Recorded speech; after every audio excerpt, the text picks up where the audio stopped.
This is Christina Eve, and welcome to ShineStrong, LiveLong, a source for personal and spiritual development to encourage you and I to become who we were designed to be with intentionality. This is a segment called ShineSessions, where I spotlight and have conversations with people who have said yes to God and people who are allowing His light to shine strong through them. As a result, the impact that they will leave will live long in the lives of others and you guys. I always have special guests on the show, but let me tell you, when I met this sister, she felt like a sister, like, how you just feel the presence of God, like through somebody. That's what I felt when I met Evangelist BB, but I'm going to let her introduce herself because she got a lot going on. I ain't gonna lie. So Evangelist BB, please, welcome to ShineSessions. Tell us a little bit about yourself. Hello. And thank you, first of all, for having me. I'm super excited about being on with you on today, Christina. And just to give a little bit about myself, I am from Shreveport, Louisiana. I am Betenia Bolden. All right. And I am the oldest of 4 children to Doris and Christopher Kelly. But let me just say this. I'm super excited to be a mother. I'm a Christian influencer. I'm a child of God. I'm an educator of over 16 years, radio personality. And of course, I love working in my community. So I guess you could say I'm a community activist because that is definitely one of my passions today and forevermore. See, that's awesome. And it's even better because you're a Christian in your community doing the work. She's an educator. She's involved in her church. And so, I had to get her on ShineSessions because she's giving with her just whole life, And so I want to know more about, education. First of all, you are a teacher. What grade and what subject do you teach in school? All right, so it's a 4th and 5th grade teacher. That's me, who teaches all core subjects, meaning your math, your science, social studies, health, of course. And I've been in education, like I said, for a little over 16 years, from substitute teaching and on. And so today, I'm looking forward to actually working on my master's to move forward in the field of education. Oh, that's awesome. See, we need Christian teachers. My husband, he is in education. He's a teacher as well at a middle school. These kids are rough. It takes strong leaders to lead our yeah. school. It's definitely not for the faint at heart. Facts. I worked at a school and I lasted 10 months and I was just an admin. So power to y'all. I love public service. So that's great. So thank you for the work you do as a teacher for sure. When I met you, we talked a little bit briefly about some of the things that you do and some of the passions that you have. And one of them, I see you have your shirt, Empower Me. God can, God did. Tell me about you. So you have Bolden statements, Empower Me. I need to know more, sis. Please tell. Okay, well, let me tell. So let's start with Bolden Statements. Bolden Statements is my personal brand, but it's also a ministry for me.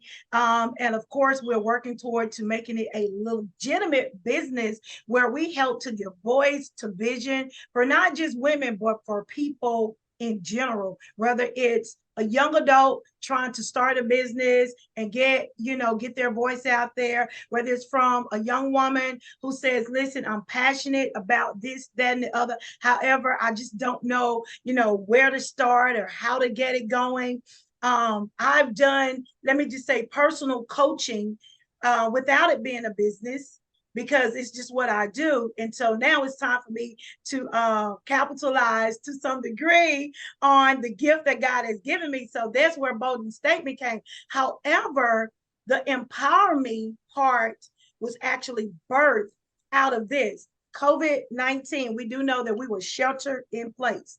And so the Empower Me Lounge was done in 2021 as we were kind of mid the pandemic. And so many people have been home. Of course, everybody know the place that our world was in. And so many people had lost loved ones. Some people had rediscovered themselves and who they were and what it is that they like. And some people actually started moving in a different direction than which they had been going in all their lives.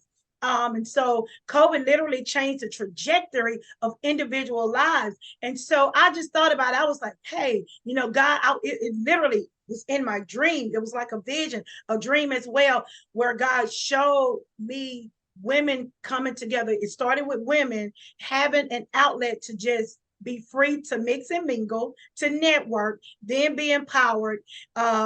And so that's what happened. So mask on, we could only have about 65 people in the place that God had given me to do it.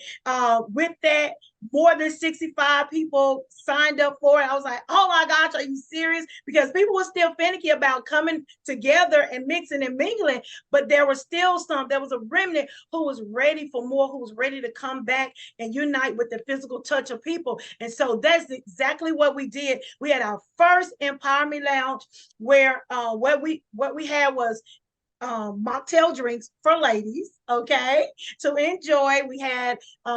I had a photographer to come in and do pictures.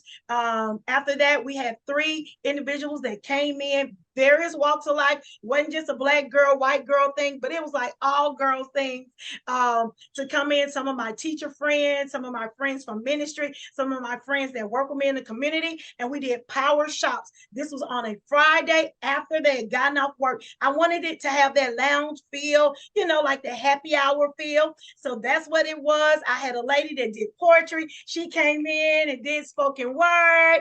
I had a guy that did dramatic dancing, like mime dance. He came in and ministered. So it was us ministering to the total woman, mind, body, and soul. And it was an opportunity, if they had cars, had businesses, then of course they were able to, exchange information. And so after we had the power shops, then I had a speaker to come in. A lady came from Texas to empower the women, and it was just crazy. We had a great time. And after that, the following year, we actually took it to Dallas, Texas, where that was such a big move for me because I don't live in Dallas. I live in Louisiana, right?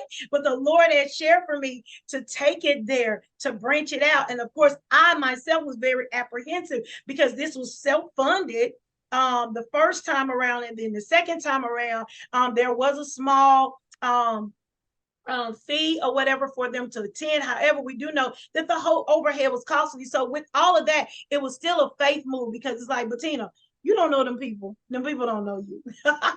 However, the God who knows the people knew that there was a call for ministry and that Bettina had to move self out of the way, be obedient, and trust that where God gives vision, that he makes provisions. And God did just that. And so I took branding everything seriously. We got the shirts, we got, all the other things that I felt like was necessary for the women to truly have a great experience. And God did indeed bless.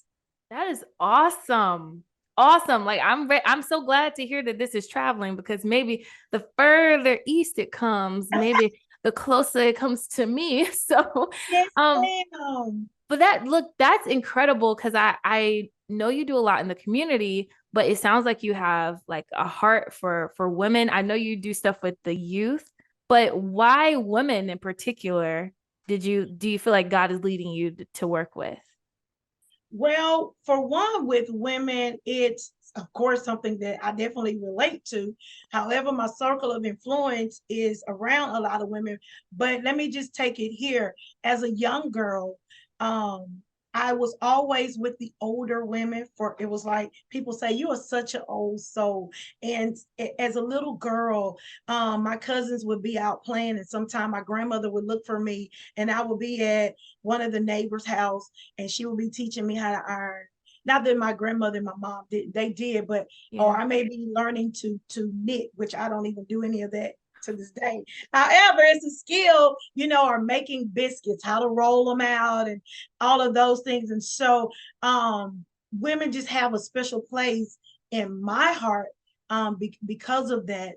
And then, of course, specifically female young adults and children. And so that is definitely a part of what it is that I do. And so I thank God for the opportunity to be able to meet ministry with my passion for children, for young adults, and for adult women, as well as our seasoned women. Yeah, that's awesome. I thank you for that. I do know that you are on the radio now.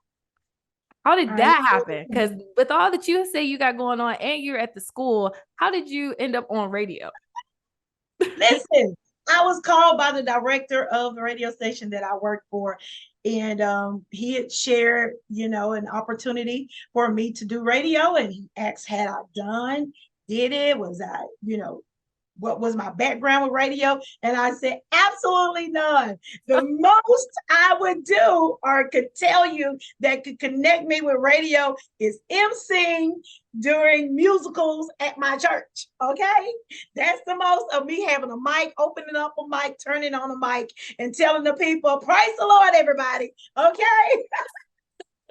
But as far as all the technical parts of radio, but what I said to him after, conversation, I said, I'm teachable. And if it's an opportunity for me to connect ministry and what I love to do with the world or the listeners, then, hey, tag me and coach. And so, the journey began 2 years ago in June.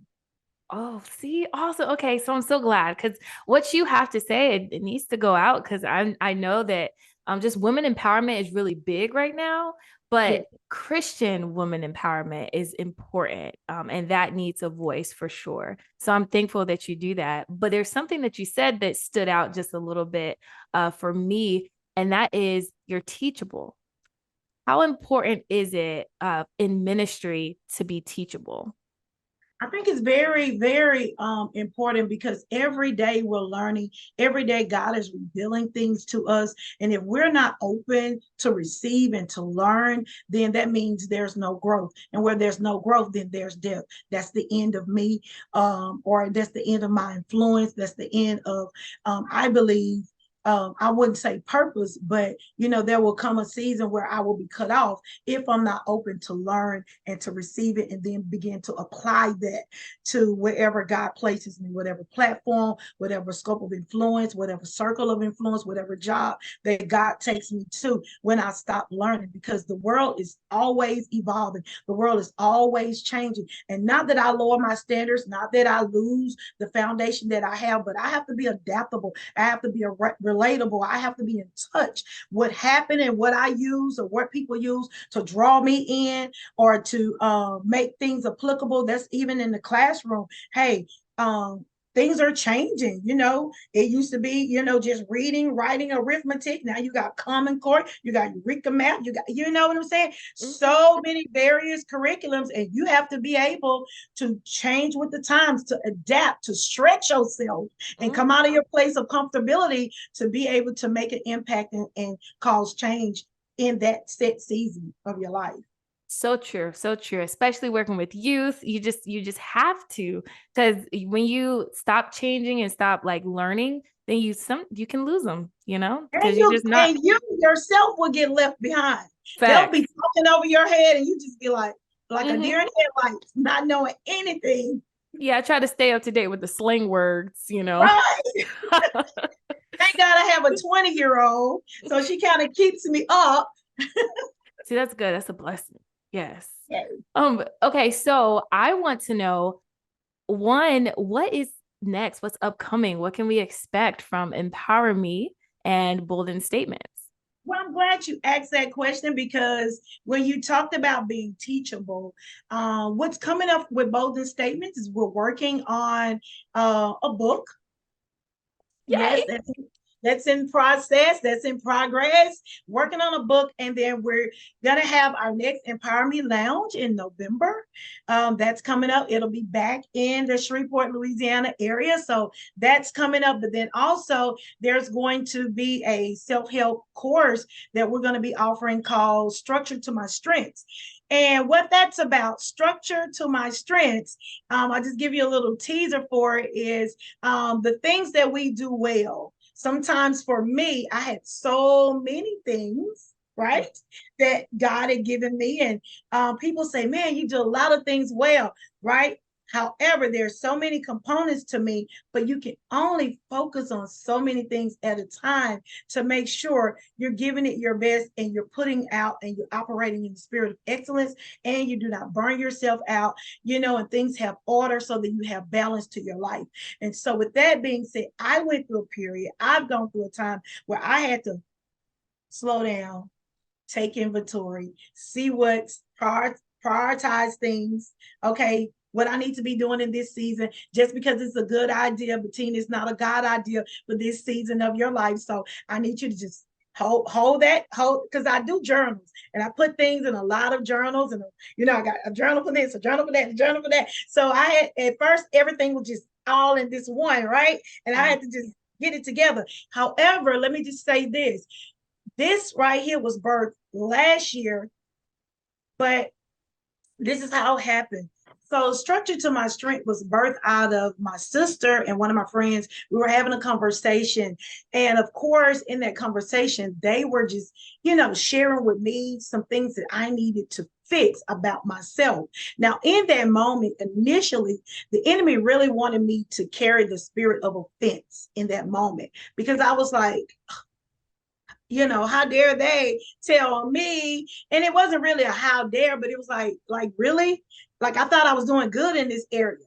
And so what I did, I got up and we had a conversation. We were all at my mother's house, and I spoke to them about how I felt with them sharing that information with me. And I asked them, I said, could you tell me more about what it is that you see?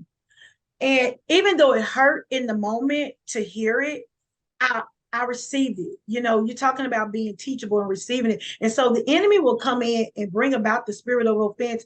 And of course, that comes from the spirit of pride when you do not receive, especially when you know it's coming from a place of love. This is my sister. This is one of my friends that I look to as a big sister. And so anything that they tell me, anything that they share with me, it's only to make me better. It's only to, help me to be the best version of me. And so with that being said, we talked about it, and I came home and I prayed about that thing.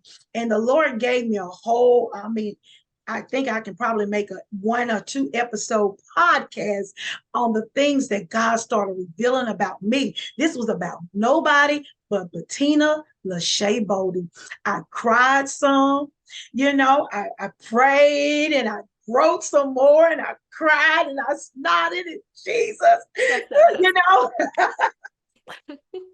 but it was all to help me. I even talked to my counselor about some of those things during my time of therapy. And so it was just good for me to clear my closet out, the closet of my heart, the closet of my soul, and then the closet of things that were happening around me. I had to bring structure to areas of my life where I work. I'm just telling you. So anyway, do know that structure to my strength is actually people coming along with me in my self-discovery journey, as well as me helping them from the things that I've already learned concerning bringing structure to, okay, Bettina, you do this well, and this well. But now let's take the time and let's do this first, then let's move to this, and then let's keep it going.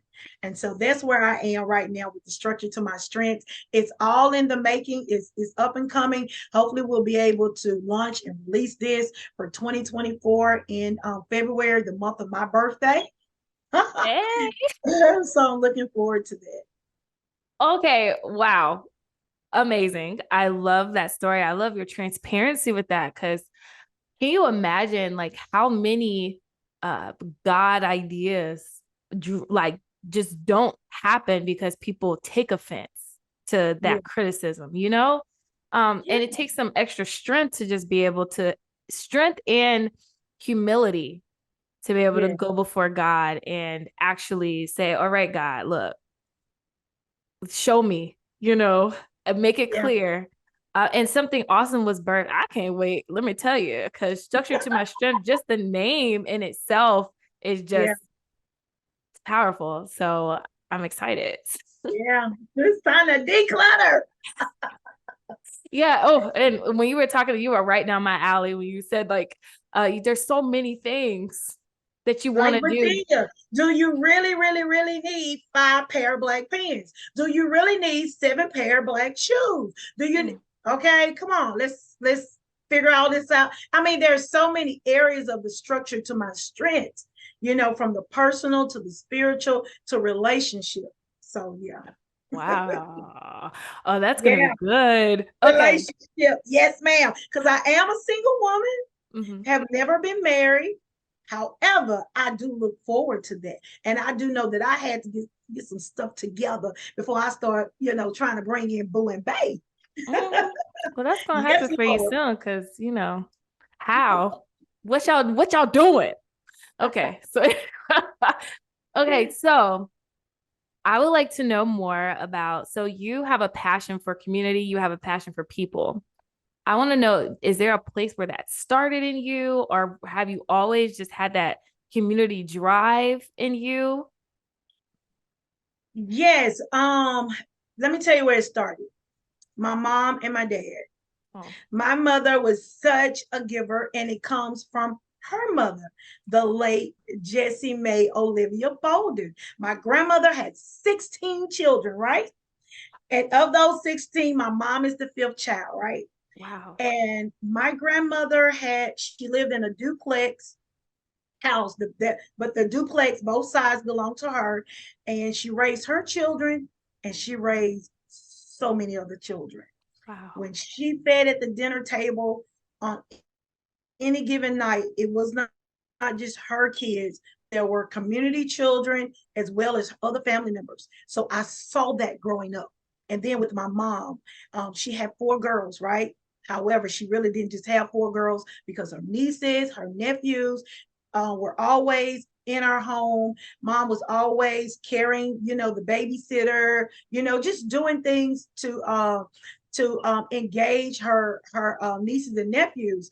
And of course, once we got into our church, then my mom started doing a lot of community work with the church, feeding on the weekend, doing revivals under the late Superintendent McLendon Winbush Sr. in our community. We did weekly feedings. My mom was over the choir. She worked with missions. She worked with outreach. They would go to homes doing home prayer. And when they did the house prayers, they didn't just go empty handed, but they went bringing groceries. They went bringing clothes and things of that nature. They would go rummage selling. Miss Alice Wilson and my mom and others, and they not only got things for us because we were I wouldn't just say the poorest, but we had some financial challenges, and so we would do that. And then they will always be looking, oh, well, what about such and such and such at your church? Let's get this for their kids. Okay. So then when I got in a position of working with youth ministry, I found myself doing the same thing, doing community backpack giveaways, doing community coat drives. And of course, who did I pull into all of this? My family. They were the first people that I asked to sew into that because I knew they didn't have a problem doing it. So that is definitely where it began, I believe, with my mother, my grandmother, just seeing it. And then so it was just became a passion of mine to be a help. The community that I grew up in and that was near where I grew up was called the Bottom. And in the bottom, it was right near downtown Louisiana. As a young girl going to pre-college programs, I would leave school and my mom would give me bus fare to ride the bus. Well, I wouldn't ride the bus because why? I wanted to save my money so that when I got to the pre-college program, they had a snack place and I could get something to eat. And not only me get something to eat, but I would also get something. So on my way back through, I could give something to the people that will be hanging out on the street or whatever. And it was just like my thing to do because my grandfather, one thing that he would do, my grandmother would make his lunch and he would save a portion of his lunch. My mom tells the story, and he did the same thing for us. And he would give it to whoever was the first grandchild that met him as he drove up in the car would get his lunchbox. And so that was very endearing to me. And so when I saw those people who were quote unquote like on Skid Row, or whatever, I would make sure that I would make my way back, and something that I would get from the canteen, I would bring it back and just share with whoever was the first person that I felt like was in need. I don't know what it is. I've just been a little extra emotional lately. It's just this eye right here. Because, well, I will say that paying it forward is so important. And a lot of times as Christians, we're caught off guard and someone asks for something, and then we got to like scramble and find something like to give if we feel like giving, right? According to like our heart posture. Because giving, I believe, is a gift first. But I will say that it's another level of just how God, I feel like, is pleased with people who are intentional about making sure they have something to give all the time. So I learned a little something there that was helpful. It's a little tear. Okay. So Evangelist BB, how can we get in contact with you? How can we learn more about Bolden statements and empower me? Sure. So I am on Facebook, and it's Bolden Statements on Facebook, and of course I'm on IG, Instagram, and then of course there is Bolden Statements as well. And so look forward to a full website coming before 2023 is over, to where you can be able to get the full, Bolden Statement experience. But my email address, if anyone needed to contact me via email, is Betenia Bolden at gmail.com. That's BETENIA BOLDEN at gmail.com. And of course, if it's anything radio related, then it's Bettina.Bolden at alphamediausa.com. Awesome. Okay, I will have all of that linked around this video somewhere, probably in the description on YouTube. And once you get your website up to date, please send me that link and I will update it here in the description. Thank you so much for agreeing to be on ShineSessions and for just like challenging some of us in like different ways where we can be a little bit more intentional about the way we give and help others. I love it. Well, thank you, Christina, for having me. And listen, I'm no stranger to knowing what it means to have to struggle and persevere. And so that is at the core and at the root of my ministry and everything that I do to motivate, encourage, coach individuals. And so I believe it's my reasonable service. However, it's not a come on, it's not a put on. It's what I do when I wake up, because God used somebody else to bless me through various programs, community outreach. And so all I'm doing is paying it forward, and I'm very passionate about it. And I thank God that He graced me with the strength. He graces me with the energy. He graces me with the love, and He graces me with the connectivity to be able to do what I do.